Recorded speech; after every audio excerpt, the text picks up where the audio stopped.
साथियों नमस्कार, मैं सुमेर चौधरी एक बार फिर से आप सभी का स्वागत करता हूं आप ही के अपने YouTube चैनल लाइब्रेरियन गुरुजी पर। साथियों, आपका पहला टॉपिक कंप्लीट हो चुका है और पहला टॉपिक जो कंप्लीट हुआ है उसका हमने 28 तारीख रविवार को टेस्ट अनाउंस किया है। आप उसके लिए तैयार रहिएगा। आज आपका दूसरा टॉपिक मैं शुरू कर रहा हूं जिसका नाम है भारत में पुस्तकालयों का ऐतिहासिक विकास। पुस्तकालयों के विकास का इतिहास आज की क्लास में हम देखने वाले हैं। इनको हम 3 भागों में बांटकर पढ़ेंगे। सबसे पहले हम प्राचीन भारत के जो पुस्तकालय हैं, महत्वपूर्ण पुस्तकालय, उनको देखेंगे। उसके बाद मध्यकाल के जो महत्वपूर्ण पुस्तकालय थे उनकी चर्चा हम करेंगे और लास्ट में आधुनिक भारत के जो महत्वपूर्ण पुस्तकालय हैं हम उनकी चर्चा करने वाले हैं। तो आप लगातार इसी प्रकार से मेहनत करते रहिए और हमारे साथ इसी प्रकार से आप जुड़े रहिए। शुरू करते हैं आज की इस क्लास को। देखिएगा, historical development of library in India. Bharat के अंदर पुस्तकालयों का ऐतिहासिक विकास कहां से प्रारंभ होता है? हम प्रारंभ करेंगे इसे एंशिएंट इंडिया से, अर्थात प्राचीन भारत से हम इसके इतिहास को शुरू करते हैं। जैसे आप हिस्ट्री पढ़ते हैं तो हिस्ट्री को भी तो 3 भागों में बांटा गया है ना, प्राचीन भारत, मध्यकालीन भारत और आधुनिक भारत। ठीक उसी प्रकार से हम पुस्तकालयों को भी 3 भागों में बांटेंगे। देखो, यहां से एक क्वेश्चन आजकल बार बार पूछा जा रहा है जैतवन मठ लाइब्रेरी को लेकर। यह क्वेश्चन तो बहुत बार आजकल पूछा जाने लग गया है कि भारत का पहला पुस्तकालय कौन सा था। यह क्वेश्चन बारी बारी से पूछा जाने लग गया है। जैतवन मठ लाइब्रेरी भारत का पहला पुस्तकालय कौन सा है? तो आप कहेंगे, बोले गुरुजी जैतवन मठ लाइब्रेरी है।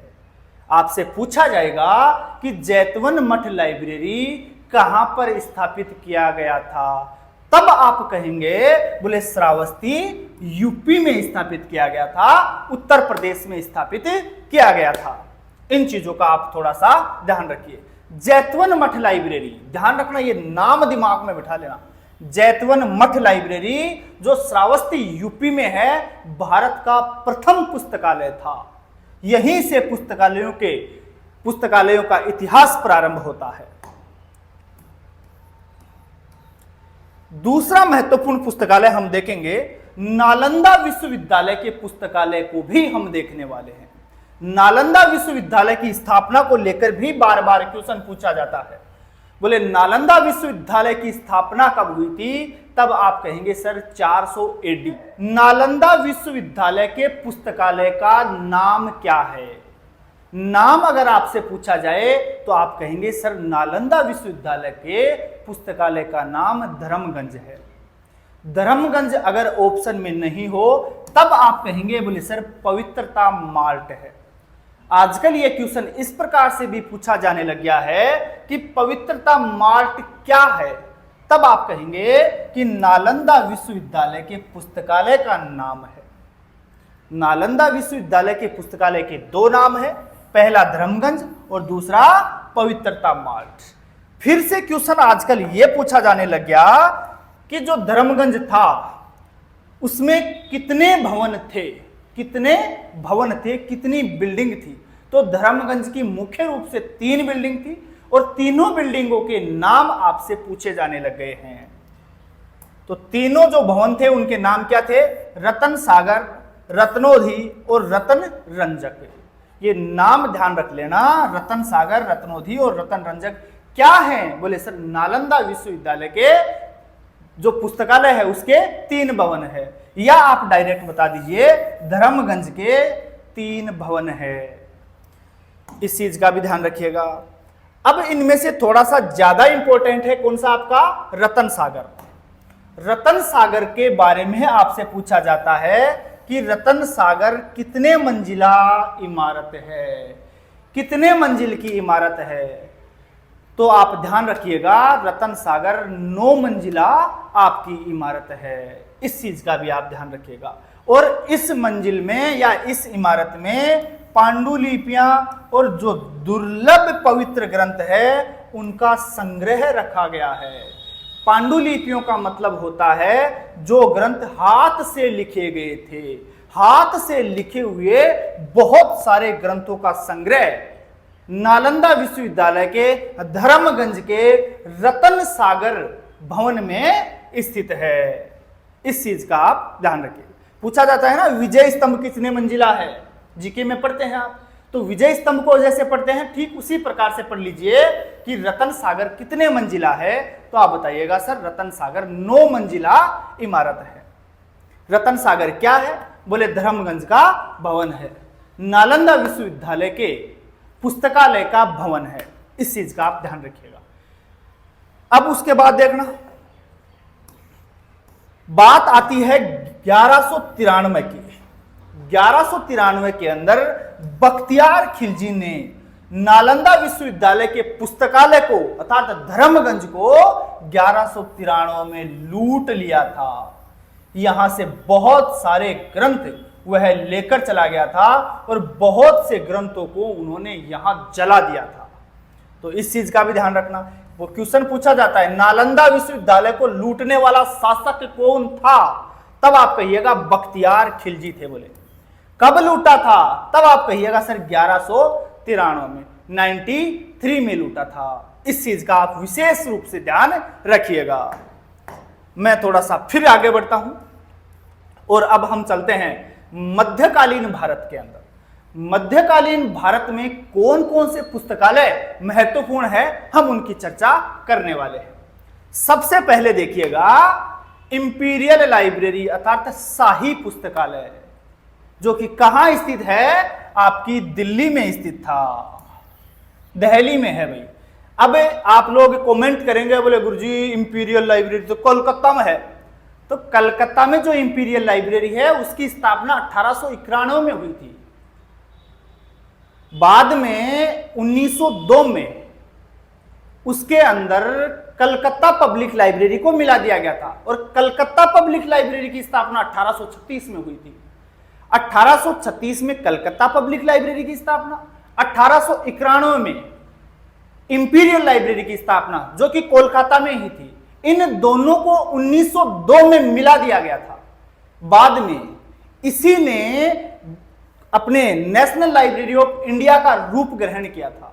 1948 में नेशनल लाइब्रेरी ऑफ इंडिया की स्थापना हुई थी। तो इन चीजों का भी आप थोड़ा सा ध्यान रखिएगा। 1836 बोले कलकत्ता पब्लिक लाइब्रेरी, 1891 बोले इंपीरियल लाइब्रेरी, और फिर दोनों को मिला दिया गया 1902 में, और फिर 1903 में जनता के लिए खोल दिया गया था। क्योंकि यह भी क्वेश्चन पूछा जाता है कि इंपीरियल लाइब्रेरी को आम जनता के लिए कब खोला गया, तब आप कहिए सर 1903 में।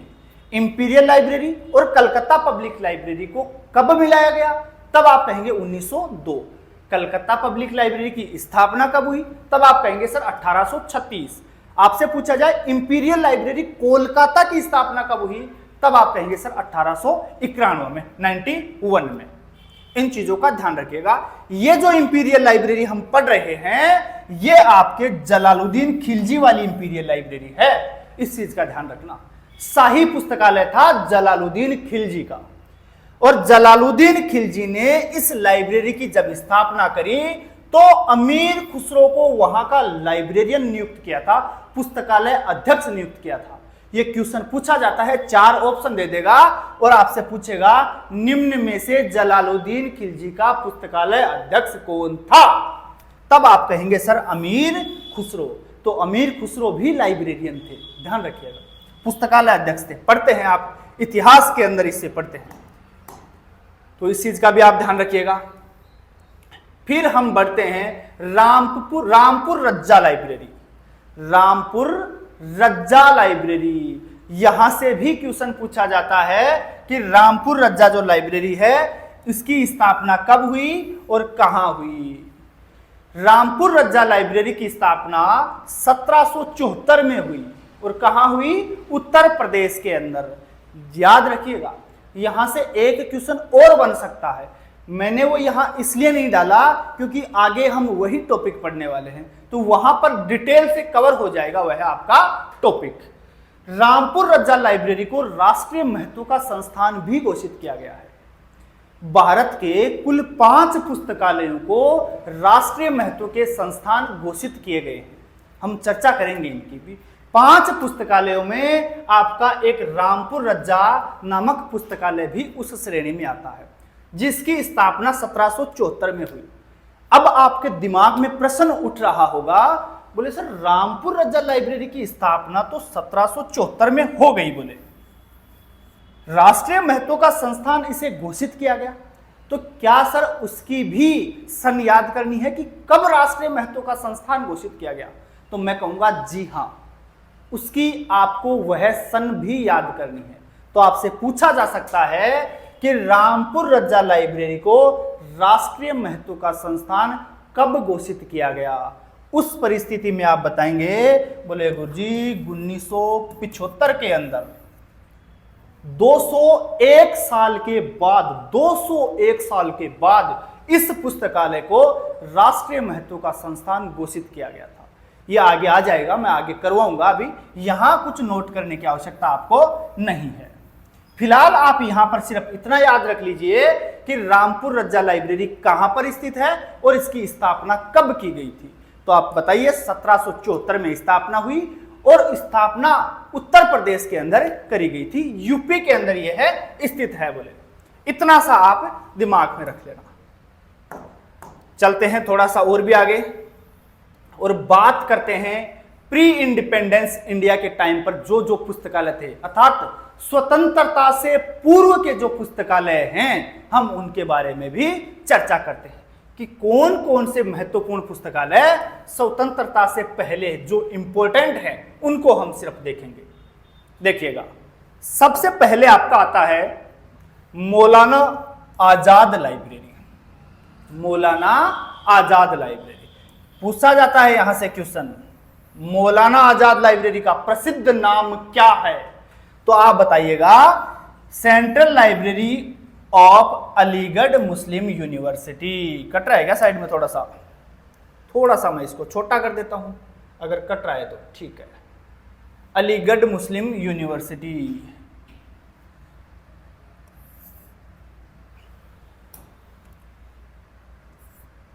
अलीगढ़ मुस्लिम यूनिवर्सिटी। ध्यान रखना, मौलाना आजाद जो लाइब्रेरी है आपकी सेंट्रल लाइब्रेरी है किसकी? अलीगढ़ मुस्लिम यूनिवर्सिटी की। अलीगढ़ मुस्लिम यूनिवर्सिटी की सेंट्रल लाइब्रेरी कौन सी है? तो आप कहेंगे, बोले sir Maulana Azad library. Question पूछा जाता है अलीगढ़ मुस्लिम यूनिवर्सिटी की सेंट्रल लाइब्रेरी का क्या नाम है?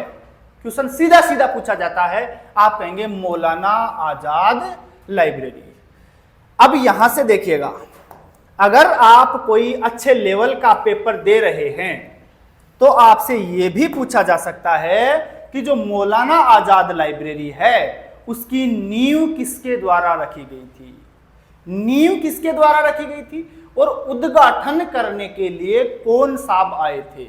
ये दोनों बात आपसे पूछी जा सकती है।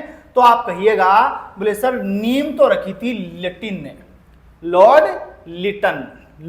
लिटन ने रखी थी नींव, और उसके बाद आपसे पूछा जाएगा कि उद्घाटन किसके द्वारा किया गया था?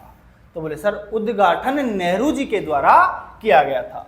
अब यहां से आप ये दो चीजें चाहो तो स्किप कर सकते हो और चाहो तो इन्हें याद भी कर सकते हो, ज्यादा इंपॉर्टेंट नहीं है। क्या? मैं बताता हूं आपसे। ये बहुत कम पूछा जाता है कि मौलाना आजाद लाइब्रेरी की नींव कब रखी गई थी, नींव कब रखी गई थी? तो आप 1877 बताइएगा। आपसे पूछा जाए उद्घाटन कब हुआ, तब आप कहेंगे, बोले सर 1960 में जाकर उद्घाटन हुआ था। नींव तो लिटन ने रख दी थी, बाद में नेहरू जी ने 1960 में इसका उद्घाटन किया गया था। इसकी नींव लॉर्ड लिटन ने रखी, इसी वजह से इसका प्रारंभिक नाम लिटन लाइब्रेरी था। मौलाना आजाद लाइब्रेरी का प्रारंभिक नाम क्या था? बहुत बार यह क्वेश्चन पूछा जाता है। तो मौलाना आजाद लाइब्रेरी का प्रारंभिक नाम लीटन लाइब्रेरी था। इसके उद्घाटनकर्ता के नाम पर ही इसका नाम रखा गया था। इस चीज का भी आप विशेष रूप से ध्यान रखिएगा। चाहो तो आप ये दोनों सन स्किप कर सकते हो। नीम 1877 और उद्घाटन 1960 ज्यादा इंपॉर्टेंट नहीं है। मैं दोनों चीजें आपको साथ में बताते हुए चलूंगा कि कौन सी चीज ज्यादा इंपॉर्टेंट है और कौन सी चीज आप स्किप कर सकते हो। अगर आपके पास टाइम पर्याप्त हो तब आप ये दोनों सन याद कर लीजिएगा, अगर नहीं है तो कोई बात नहीं, आप स्किप कर देना इनको।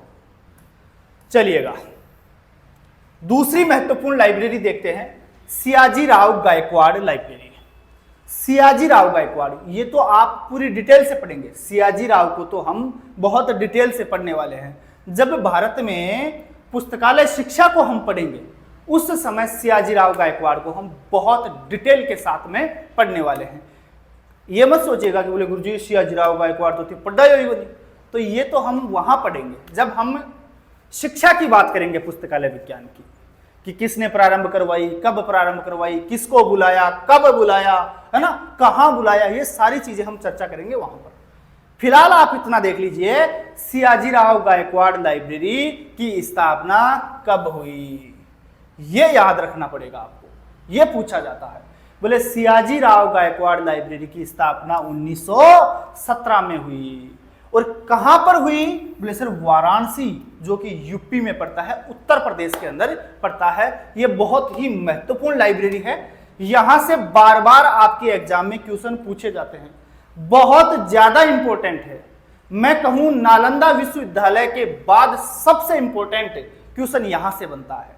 नालंदा के जो 3 भवन थे, जो नालंदा के धर्मगंज के 3 भवन थे, उनके बाद सबसे इंपॉर्टेंट क्वेश्चन यहां से बनता है, ध्यान रखिएगा। तो बताइएगा, नालंदा विश्वविद्यालय की स्थापना बोले कब हुई, बोले सर 1917 में। कहां हुई, बोले सर वाराणसी, यूपी के अंदर। अब सुनिएगा,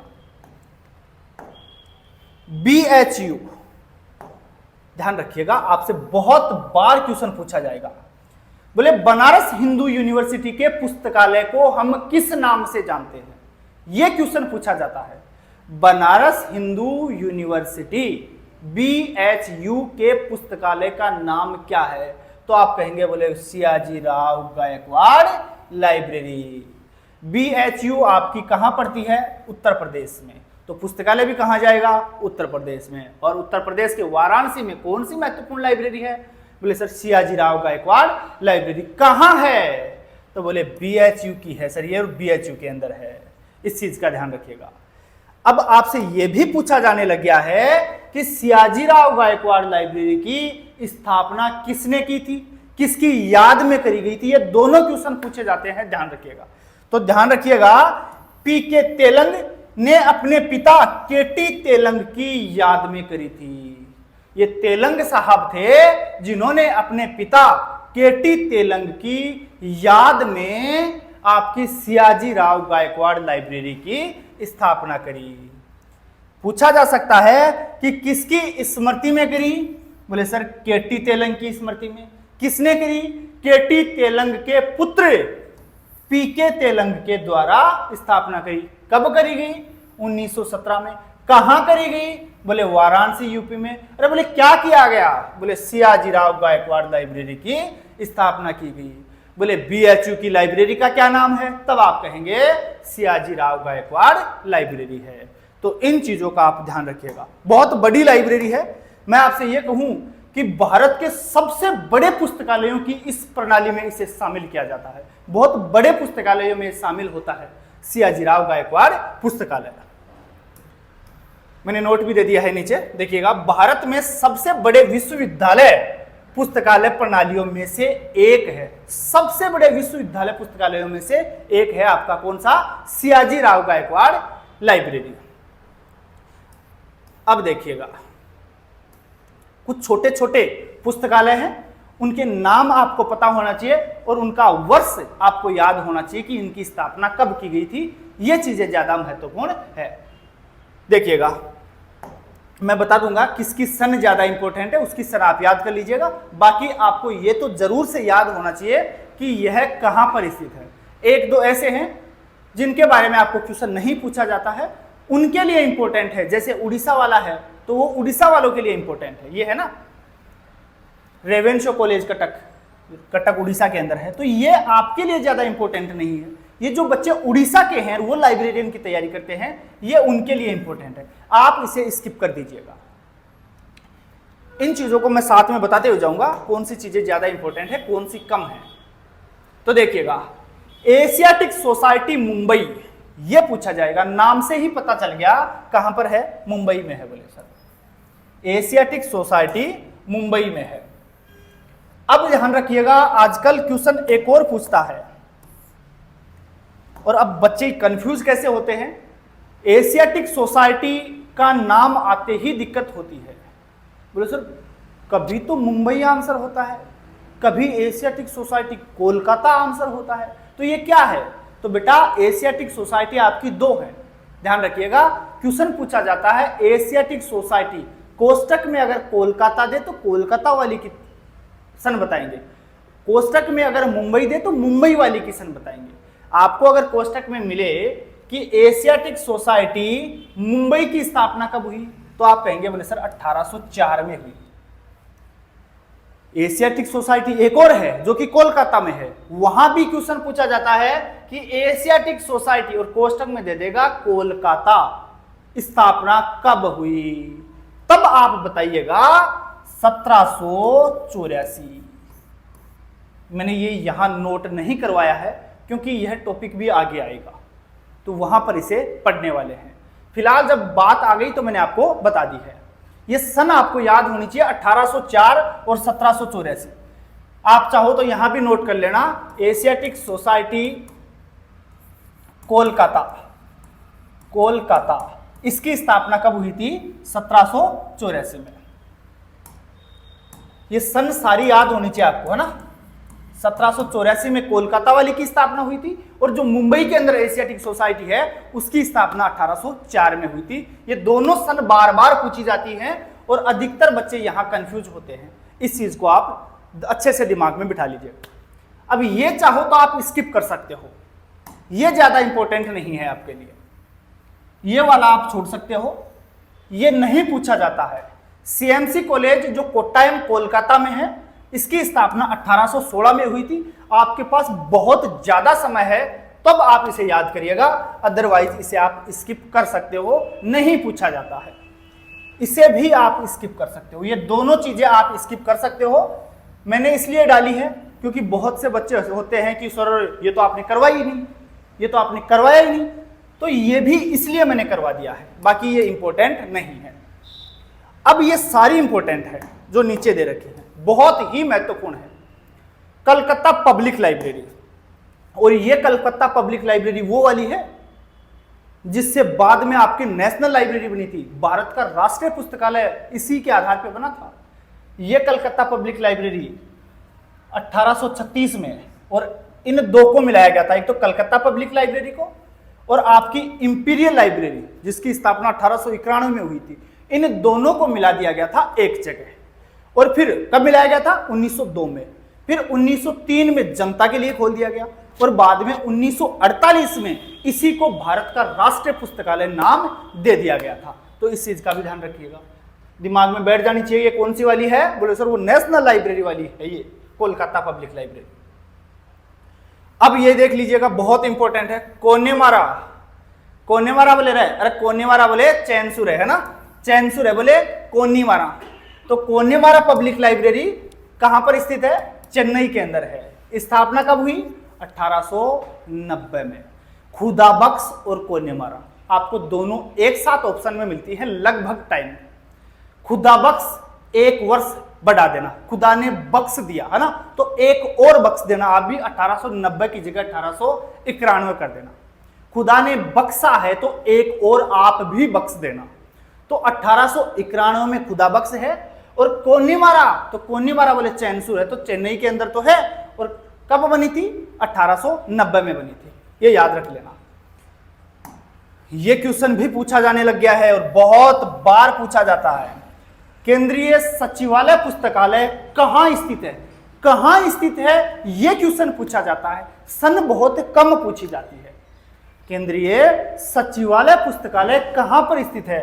तब आप कहिएगा नई दिल्ली में है। बोले स्थापना कब हुई थी? 1891 में।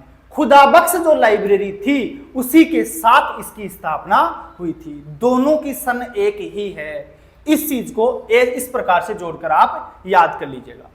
खुदाबख्श लाइब्रेरी, खुदा ने बख्श दिया, 90 से आप भी एक बख्श दीजिए, 91 हो जाएगा। और यहां पर आपका केंद्रीय सचिवालय पुस्तकालय भी 91 में आता है, जो कि कहां स्थित है? नई दिल्ली में है। तो ये चीजें भी आपको याद होनी चाहिए। बहुत सारे मैं फैक्ट लेके आता हूं, आपका कम से कम 5 गुना समय मैं बचा देता हूं। मैं महत्वपूर्ण तथ्य लेकर आता हूं, इससे बाहर क्वेश्चन नहीं जाएगा। क्वेश्चन तो यहीं से बनने वाला है।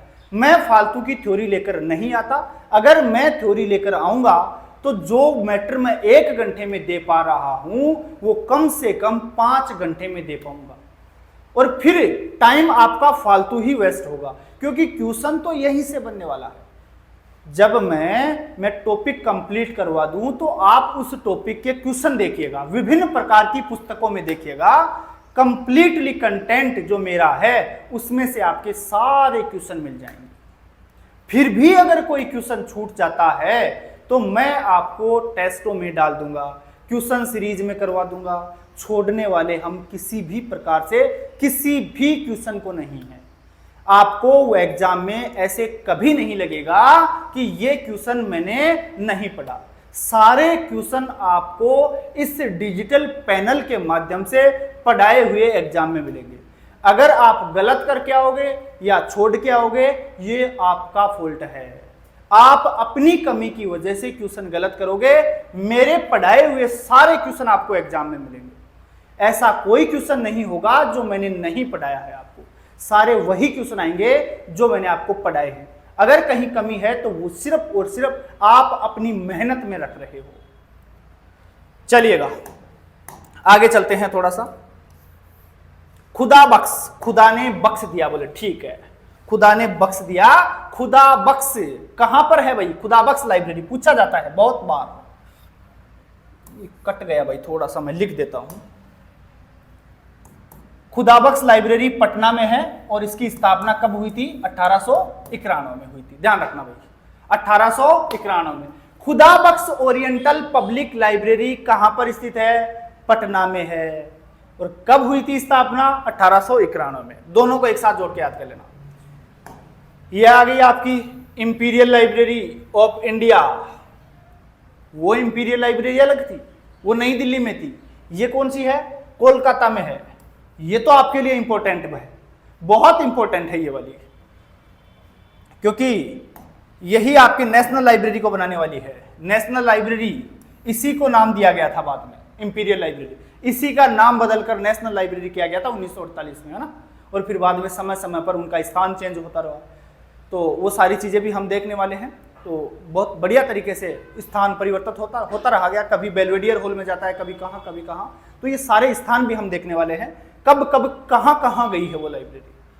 फिलहाल आप इतना याद रखिएगा, इंपीरियल लाइब्रेरी ऑफ इंडिया कहाँ है? बोले सर कोलकाता में। कब स्थापना हुई? 1891 में। इंपीरियल लाइब्रेरी को आम जनता के लिए कब खोला गया? यह भी पूछा जाता है। तो आम जनता के लिए 1903 में खोला गया। जय नेता 3 अक्षर होते हैं और 3 में ही खोला गया था।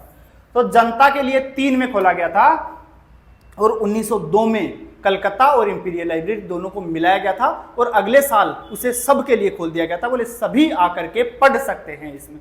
पहले कुछ विशेष लोगों के लिए ही इस लाइब्रेरी में एंट्री की परमिशन थी, बाद में 1903 में सबको परमिशन दे दी गई थी, जनता के लिए खोल दिया गया था। बोले पढ़िए आप सब आकर। चलो जी, अब देखते हैं हम पोस्ट इंडिपेंडेंस इंडिया के अंदर कौन कौन से पुस्तकालय थे। जो स्वतंत्रता के बाद के महत्वपूर्ण पुस्तकालय हैं, हम उनके बारे में चर्चा करते हैं। ये पीडीएफ आपको कंप्लीटली ऐप के माध्यम से मैं उपलब्ध करवाता हूं। आपको कई बार बता चुका हूं कि मैं डिजिटल बोर्ड के ऊपर जितना कुछ भी पढ़ाऊंगा 1 साल के लिए आपको कंटिन्यू एप्लीकेशन पर उपलब्ध करवा रहा हूं। आप ऐप के ऊपर जाइए, क्लास के होने के आधे घंटे के अंदर अंदर आपको एप्लीकेशन में ये पीडीएफ मिल जाएगी। वहां पर आप इसे डाउनलोड भी कर सकते हैं, चाहो तो इसका प्रिंट आउट भी आप ले सकते हैं। दोनों सुविधाएं आपको मिलेगी, क्योंकि एग्जाम बहुत जल्दी होने वाली है और इतना सिलेबस आपका बड़ा कर दिया गया है कि आप अगर एक एक चीज को नोट डाउन करके पढ़ेंगे तो बहुत समय आपका व्यर्थ हो जाएगा। हालांकि नोट डाउन करके पढ़ना बहुत जरूरी होता है। नोट डाउन करके अगर हम पढ़ते हैं तो चीजें हमें जल्दी याद होती हैं, पर समय की भी हमारी कुछ मजबूरियां हैं। सिलेबस ही इतना लंबा चौड़ा कर दिया गया है कि हम हर एक चीज को अब नोट डाउन नहीं कर सकते। नोट डाउन करने में जितना समय हम लगाएंगे, इन चीजों को याद करने में टाइम खर्च करेंगे, जिससे तैयारी को हम धार दे पाएंगे और एग्जाम से बहुत अच्छे तरीके से हम बहुत अच्छे कॉन्फिडेंस के साथ एग्जाम में हम जा पाए। तो देखिएगा, पीडीएफ आपको एप्लीकेशन में मिल जाएगी। अगर कोई वहां से लेना चाहता है तो एप्लीकेशन डाउनलोड करिएगा। लाइब्रेरियन गुरुजी एप्लीकेशन के ऊपर ये सारी चीजें मिलती हैं। पुराने साथियों को तो सबको पता है, जो बच्चा नया देख रहा है उसे मैं बता रहा हूं। सेंट्रल रेफरेंस लाइब्रेरी कहां पर स्थित है भैया? सेंट्रल, अच्छा दिल्ली वाली रह गई क्या? शुरू करते हैं चलो। स्वतंत्रता के बाद में library in the post independence India, स्वतंत्रता के बाद के जो पुस्तकालय हैं वह कौन कौन से हैं? तो आपको एक क्वेश्चन आजकल बार बार पूछा जा रहा है कि स्वतंत्रता के बाद स्थापित होने वाला भारत का पहला पुस्तकालय कौन सा है? स्वतंत्रता के बाद जब आपको सारी सने याद होंगी, आपने सबके वर्ष याद कर रखे हैं, तो आप ऑप्शन में से देख लेंगे कौन से 4 ऑप्शन मिलेंगे। 4 ऑप्शनों में 4 लाइब्रेरियां होंगी, सबकी आपको सन याद होंगी। तो जो सबसे पहले आ रही है, अर्थात हम स्वतंत्र हुए थे, स्वतंत्र हुए 1947 में, तो 1947 के बाद की जो भी सन सबसे पहले आ रही है 4 ऑप्शनों में से, वो आंसर लगा देते हैं। ये क्वेश्चन इसी कंसेप्ट के ऊपर आ रहा है। 4 ऑप्शन मिलते हैं और उनमें एक ऑप्शन आपको दिल्ली पब्लिक लाइब्रेरी मिलता है, जिसका आंसर हर बार दिल्ली पब्लिक लाइब्रेरी ही होता है। तो इस चीज को आप इसी प्रकार से ध्यान रख लीजिएगा कि स्वतंत्रता के बाद स्थापित होने वाला पहला पुस्तकालय कौन सा है?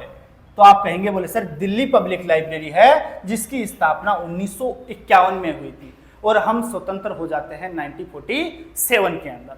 ठीक है, 47 के बाद 51 में दिल्ली पब्लिक लाइब्रेरी की स्थापना हुई थी। बहुत महत्वपूर्ण है ये पुस्तकालय।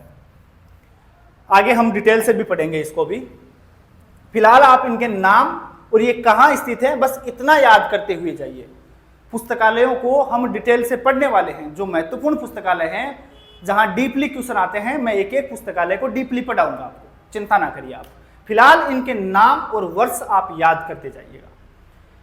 अब देखिएगा, सेंट्रल रेफरेंस लाइब्रेरी, ये क्वेश्चन पूछा गया है भाई, बहुत बार पूछा जाता है। राजस्थान लाइब्रेरियन में भी यह क्वेश्चन पूछा जा चुका है, इसलिए आपके लिए यह और भी ज्यादा इंपॉर्टेंट हो जाता है राजस्थान वाले बच्चों के लिए। राजस्थान वाले बच्चों के लिए यह क्वेश्चन बहुत इंपॉर्टेंट हो जाता है, बार बार पूछा जा रहा है। कोलकाता सेंट्रल रेफरेंस लाइब्रेरी कहां पर स्थित है? बोले सर कोलकाता में। स्थापना कब हुई थी? 55 में, है ना? 55 में स्थापना हुई थी, 1955 में। रेफरेंस लाइब्रेरी, केंद्रीय संदर्भ पुस्तकालय की स्थापना कब हुई? बोले सर 1955 में हुई। कहां हुई? बोले सर कोलकाता में हुई। संदर्भ पुस्तकालय, रेफरेंस लाइब्रेरी, है ना? इस प्रकार से आप इसे भी याद रख लीजिएगा। और ये देखिएगा, बहुत ही इंपॉर्टेंट है, हरे कृष्णा मेहताब स्टेट लाइब्रेरी। हरे कृष्णा मेहताब स्टेट लाइब्रेरी 1959 में इसकी स्थापना होती है। हरे कृष्णा मेहताब स्टेट लाइब्रेरी 1959 में भुवनेश्वर उड़ीसा के अंदर इसे स्थापित किया जाता है। ध्यान रखिएगा, फिर से एक और बता रहा हूं, जो हरे कृष्णा स्टेट लाइब्रेरी है, इसे भी राष्ट्रीय महत्व का संस्थान घोषित किया गया है। 5 पुस्तकालय थे जिन्हें राष्ट्रीय महत्व का संस्थान घोषित किया गया है। अभी मैं इन सबको करवाने वाला हूं। चलिएगा थोड़ा आगे चलते हैं। नेशनल साइंस लाइब्रेरी, जो कि कहां स्थित है? आपकी दिल्ली में स्थित है। यहां से दो प्रकार के क्वेश्चन एक जैसे मिलते हैं आपको। एक क्वेश्चन आपको पूछा जाता है कि नेशनल साइंस लाइब्रेरी की स्थापना कब हुई। एक ऐसा ही क्वेश्चन और आता है कि नेशनल मेडिकल लाइब्रेरी की स्थापना कब हुई। बच्चे अक्सर कंफ्यूज होते हैं क्योंकि नेशनल मेडिकल लाइब्रेरी और नेशनल साइंस लाइब्रेरी दोनों ही दिल्ली में स्थित है। इसलिए बच्चे सोचते हैं सर कभी तो इसका आंसर 66 आता है और कभी 64 आता है, तो ये दोनों अलग अलग है, ध्यान रखिएगा। दूसरी ऐसी ही एक लाइब्रेरी और है, मैं लिख देता हूं,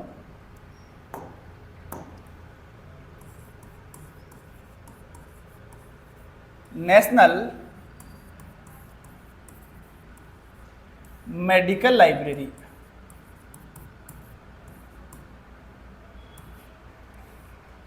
जो कि कहां स्थित है भाई, ये आपकी दिल्ली में स्थित है। और इसकी स्थापना कब हुई थी, बोले सर 1966 में। साइंस लाइब्रेरी की स्थापना पूछे तब आप बताइएगा 64, और मेडिकल लाइब्रेरी की स्थापना पूछे तो आप बताइएगा 1966। चाहो तो इस चीज को आप ऐड कर सकते हो, बाकी आगे मैं इनको करवाऊंगा और भी। नेशनल साइंस लाइब्रेरी 1964 नई दिल्ली, और नेशनल मेडिकल लाइब्रेरी 1966 आपकी कहां पर स्थित है, दिल्ली में स्थित है। चलिएगा थोड़ा सा बढ़ते हैं आगे, और अब आता है आपका राष्ट्रीय महत्व के पुस्तकालय। ऐसे कौन कौन से पुस्तकालय हैं जिनको राष्ट्रीय महत्व के पुस्तकालयों की श्रेणी में शामिल किया गया है। तो इस प्रकार के 5 पुस्तकालय हैं, और पांचों पुस्तकालय के नाम आपको याद होने ही होने चाहिए। बार बार आपको ऑप्शन देकर पूछता है कि इनमें से कौन सा पुस्तकालय राष्ट्रीय महत्व का नहीं है। तो ये पांचों अगर आपके याद हैं तो आप ऐसे क्वेश्चनों को बड़ी आसानी के साथ हल कर पाएंगे। तो देखिएगा, मैं पांचों के नाम आपको याद करवा दूंगा, बहुत अच्छे से याद हो जाएंगे, कभी नहीं भूलेंगे आप। चलिएगा देखते हैं। सबसे पहला राष्ट्रीय महत्व का पुस्तकालय है the national library of India. Bharat का राष्ट्रीय पुस्तकालय, नाम में ही राष्ट्रीय है, तो ये तो अपने आप याद हो जाएगा क्योंकि भारत का राष्ट्रीय पुस्तकालय है जो कि नई दिल्ली में स्थित है। इस चीज को आप याद कर लीजिएगा, नाम में ही राष्ट्रीय जुड़ा हुआ है तो ये तो वैसे ही राष्ट्रीय महत्व का हो गया, कोई दिक्कत यहां तो आपको नहीं होने वाली है। उसके बाद 4 और बच रहे हैं, चारों का आपको मैं एक जुगाड़ बता देता हूं। राष्ट्रीय महत्व किसी भी लाइब्रेरी के नाम में आपको देवता का नाम नजर आ जाए तो वह राष्ट्रीय महत्व का हो जाएगा, क्योंकि देवता तो वैसे ही राष्ट्रीय महत्व के होते हैं। तो आप ये देखिएगा कि किस किस में देवताओं का नाम है। तो यहां पर तो मिल गया, बोले गुरुजी राम मिल गया, तो राम राष्ट्रीय महत्व का हो गया। यहां पर फिर खुदा मिल गया, मतलब भगवानों का नाम है सब में। यहां पर आपकी सरस्वती और यहां पर आपका कृष्णा, देवताओं के नाम दे रखे हैं सब में, इसलिए सारे के सारे क्या है, राष्ट्रीय महत्व के संस्थान है। अब 4 ऑप्शनों में से आपको छांटना हो ना कि कौन सा नहीं है, तो जिसमें भगवान का नाम नहीं हो तुरंत आंसर लगा देना, कुछ याद करने की आवश्यकता ही नहीं है। चाहो तो इनकी आप सन भी याद कर सकते हो, मैंने इसलिए यहां नहीं डाली है क्योंकि आगे मैं 5 पुस्तकालय जो ये दे रखे हैं राष्ट्रीय महत्व के संस्थान हैं, इनको एक एक को बड़े ही गहनता के साथ आपको करवाऊंगा, क्योंकि यहां से क्वेश्चन पूछे जाते हैं। तो सबसे पहले नेशनल लाइब्रेरी पढ़ेंगे, हो सकता है पूरी एक क्लास नेशनल लाइब्रेरी के ही ऊपर हो जाए क्योंकि बहुत बड़ा है। 3 फेज हम इसके पढ़ेंगे, 3 चरणों में हम राष्ट्रीय पुस्तकालय को पढ़ेंगे। पहले चरण में क्या क्या कार्य हुए, दूसरे में क्या क्या हुए, तीसरे में क्या क्या हुए। तो ये तो नेशनल लाइब्रेरी तो बहुत बड़ा टॉपिक है आपका एक। उसके बाद नीचे ये 4 लाइब्रेरी और हैं, तो इनको भी हम पढ़ेंगे। खैर आप चाहो तो मैं आपको इनकी सन बता देता हूं। नेशनल लाइब्रेरी ऑफ इंडिया आप सबको पता है 1948 में होती है इसकी स्थापना। रामपुर रज्जा की बात करें तो सबको मालूम है 1774, और बाद में 1975 में इसको राष्ट्रीय महत्व का दर्जा दे दिया जाता है। लेकिन खैर वो तो आगे पढ़ेंगे, हम देखेंगे उनको। तो फिलहाल स्थापना की बात करते हैं। खुदा बख्श, और खुदा बोले बख्श दे, कितना बोले 1, तो 1891। 1890 में वो थी, और इसमें 1 बक्स दिया है तो 91 हो जाता है। सरस्वती का महल वसु बोले, देखो मैंने तो बहुत गंदे तरीके से याद कर रखा है, ऐसी सन है मैंने तो बहुत, मैं बता नहीं सकता यहाँ पर। तो सरस्वती महल 1918, जुगाड़ बना के याद किया करिए आप भी, है ना। हरे कृष्णा बोले, हरे कृष्णा गुण मेरे सट इधर दे दे, तो बोले 1959। तो ऐसे इन सब चीजों को याद कर लीजिएगा, कोई ना कोई इनका जुगाड़ बनाइए, ये सन तभी याद आप कर पाएंगे। चीजों को एक दूसरे से जोड़िए, कनेक्ट करिए, सभी प्रकार की सन आपको बहुत आसानी के साथ याद हो जाएंगे। तो नेशनल लाइब्रेरी 1948, रामपुर रज्जा 1774, खुदा बख्श 1891, सरस्वती महल, सरस्वती का महल मासू बोले गु 18 है ना, तो गु 18 तो 1918, तो महल मासू तो सरस्वती का है यार, उठाना पड़ेगा वहां से। तो हरे कृष्णा मेहताब लाइब्रेरी, तो हरे कृष्णा गुण सट बोले, गुण सट, गुण सट का मतलब गुण दे दे, तो गुण सट, तो 1959 हो जाता है। ये सारी चीजें आप बहुत अच्छे तरीके से याद कर लीजिएगा, और हम इसके बाद एक एक लाइब्रेरी को विशेष रूप से पढ़ेंगे, एक एक लाइब्रेरी को गहनता के साथ पढ़ेंगे। कल की क्लास में हम सबसे पहले शुरू करेंगे the national library of India.